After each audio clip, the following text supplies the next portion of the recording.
Bonjour à tous et soyons tous la bienvenue sur Canal Austral TV. Vous savez, la cuisine malagasy est vraiment délicieuse que diversifiée. Aussi bon pour les yeux que pour les papilles. Ici, on n'aura jamais faim puisque partout, quel qu'on soit, au marché, dans les endroits au bord de la route, on aura toujours quelque chose à grignoter. Salé ou sucré, vous avez largement le choix. Comme ici à Nalakil ou dans d'autres endroits d'ailleurs, on trouve du cacapigeon. Ce nom pourrait être un peu rigolo, un peu marrant, mais qui derrière ça se cache une préparation si simple. Aujourd'hui donc on va découvrir la recette du cacapigeon malagasy. Donc le mot cacapigeon vient d'une légende qui remontait au temps de la colonisation, qui raconte l'histoire d'une nénenne. Donc quand elle a grignoté, les enfants l'ont surpris en demandant « Qu'est-ce que tu manges ?» Elle a répondu « Du cacapigeon ». Et depuis donc les enfants ont découvert que c'est très bon le cacapigeon. Et depuis ce moment-là, on a ce petit gâteau salé des croquettes malagasy. Donc une croquette traditionnelle de Madagascar, reconnue et connue partout dans l'île. Aujourd'hui donc on va aller dans les marchés. Aussi on va visiter des familles qui vont nous dévoiler le secret de la recette du bon cacapigeon. Canal Austral, c'est parti.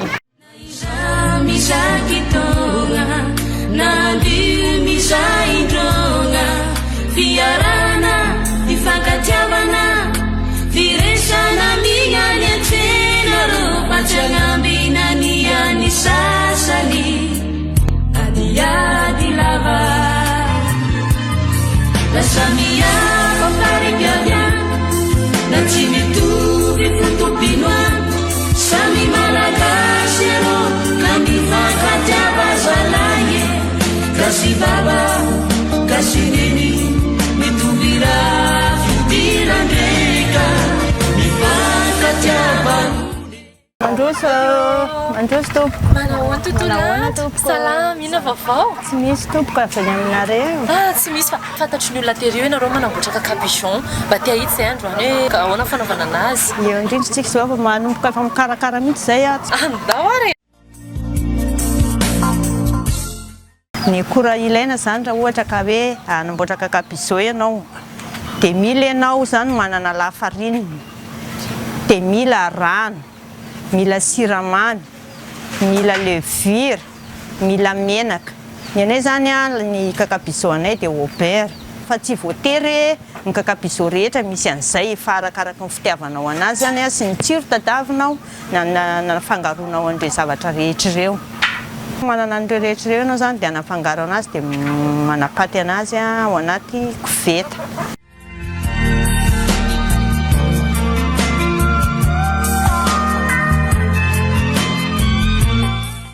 Ny lohan'ny asantsika dia tokony hanasa tanana kely aloha zany tsika zay vao hanafaka an'izay andreo.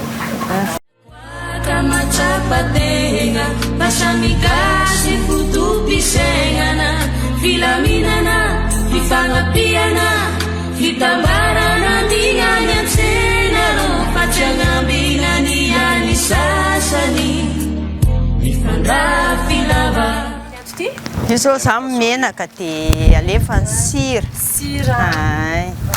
Dia avy eo tsika manao manaraka indray. Tsika lafarinina folo kilao sira ray mahery kely. Asiana an'ity au beurre ity. Iny atao kelikely fotsiny. Dia avy eo asiana indray levure sahabo eo amin'ny heran'ny sotro ao zany amin'ny lafarinina folo kilao. Siramamy atsasaka ny fefany, voarotsaka daholo izay produit miaraka aminy dia alefantsika indray ny rano. Rano eo amin'ny telo zinga eo zany vao mandrotsaka anazy voalohany. Rano matimaty, tsy mamay be moa, tsy mangatsika be. Dia afangaroaro kely izy.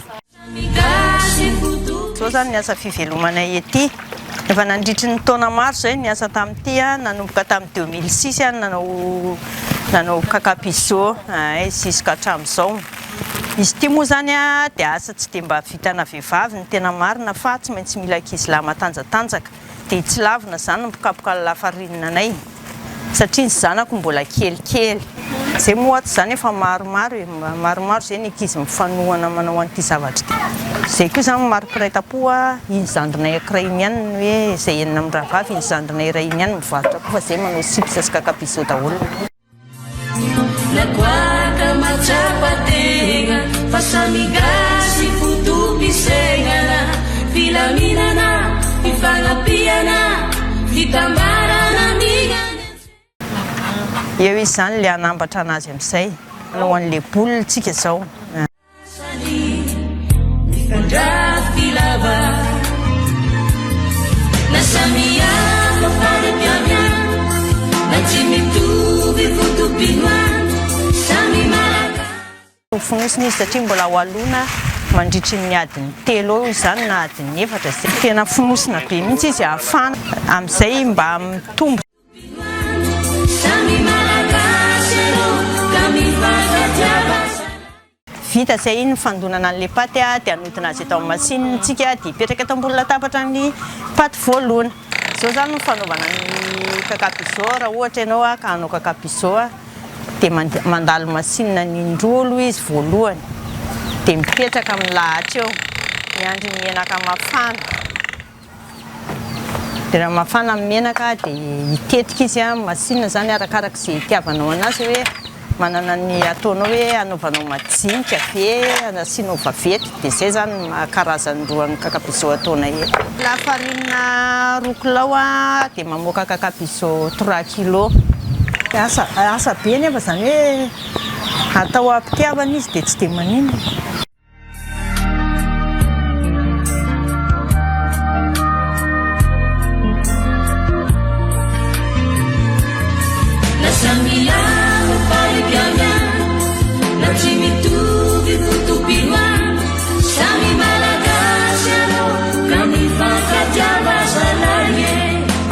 Baba kasini mituvira tirandega nifaka jabarune fasantera tan malagasi nifaka jabarune fasantera tan malagasi nifaka jabarune fasantera tan malagasi.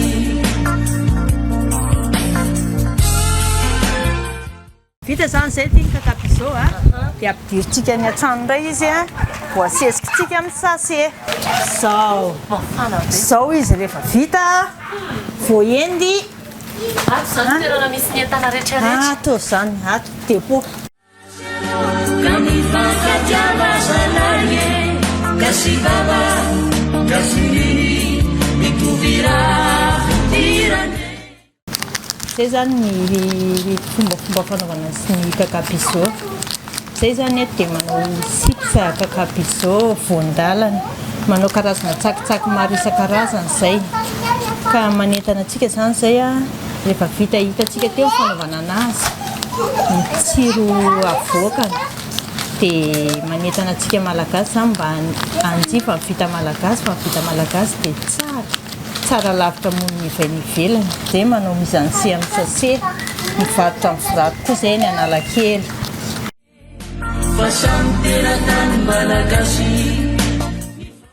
Je ramène du bonbon d'Alana chez Madame Linte. On y va continuer notre découverte. Allons-y.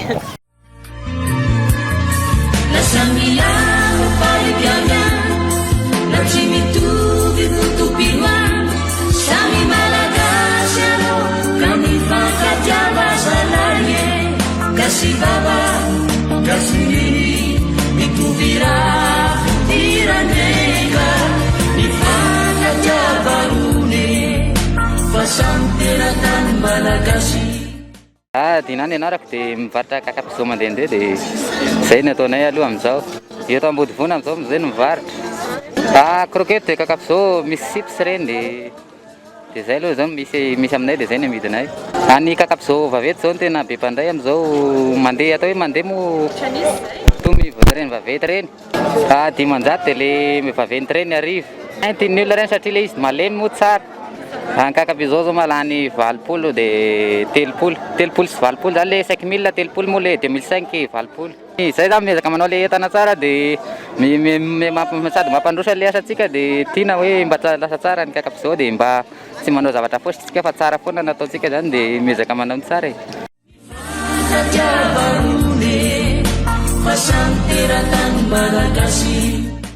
cacapigeon zany mibeko andray. Mitiava mpanjifa zany anaovana goûter dia anaovana cocktail. Lahady ihany zay tsy mivarotra fa isan'andro zay mivarotra eto foana.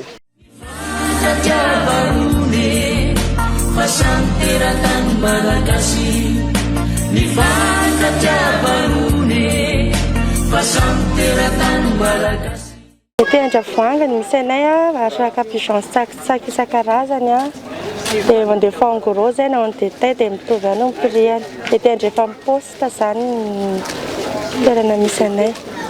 Misy ohatry ny alay, coco, 4 épices, be da be karazany. Le masirasira ny cacapigeon mihitsy zany be mpandray aloha hatreto. Goûter amin'ny mpianatra. Mbola mivarotra sasany le makangoro dia misy mandeha faritany koa ny sasany. 400 dia 700 daholo. Hatreo ihany ny sakan'ny olona.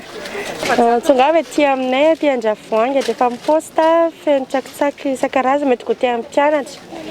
Dia afaka mandefa angoro koa izay mandefa colis afaka mbola ny olona mbola hivarotra zany mbola afaka maky ety aminay daholo. Dia tongava fa hafa ihany ny vita gasy.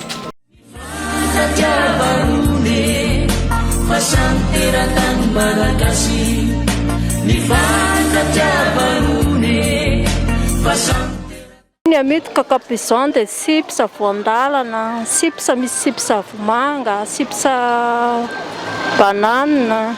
Aty ambadiky mipavy Somako 10 taloha aty misy anay. Andeha ny atsinjara ny 500 dia ny kilo 80 000. Mampiavaka ny cacapigeon anay izy nature. Nature izy nefa tsara tsy dia be épice zany nefa vitanay tsara. Dia rehefa karazan'olona na misy na vazaha io na gasy io na olona manao fety dia vidividy eto daholo rehefa mahita ny entanay.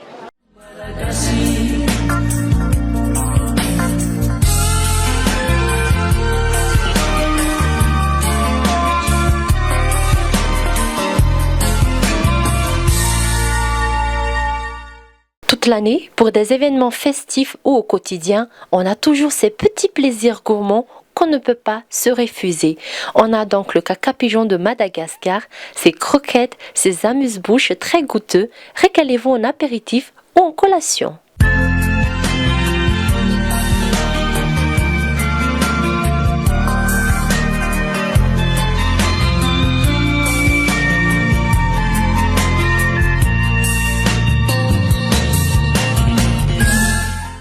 Dans notre émission d'aujourd'hui, on a appris que la visite de Madagascar, la grande île, ne se limite pas seulement à la visite des richesses naturelles ou encore culturelles, mais il y a beaucoup de choses intéressantes à voir ici. Donc je vous invite à venir pour vivre ça en réalité. J'espère bien que vous aimez notre émission d'aujourd'hui, tout en espérant de vous retrouver la semaine prochaine pour un nouveau thème toujours intéressant. Sur ce, je vous dis à très bientôt et bonne continuation avec les meilleures émissions de Canal Austral TV. Veloumé!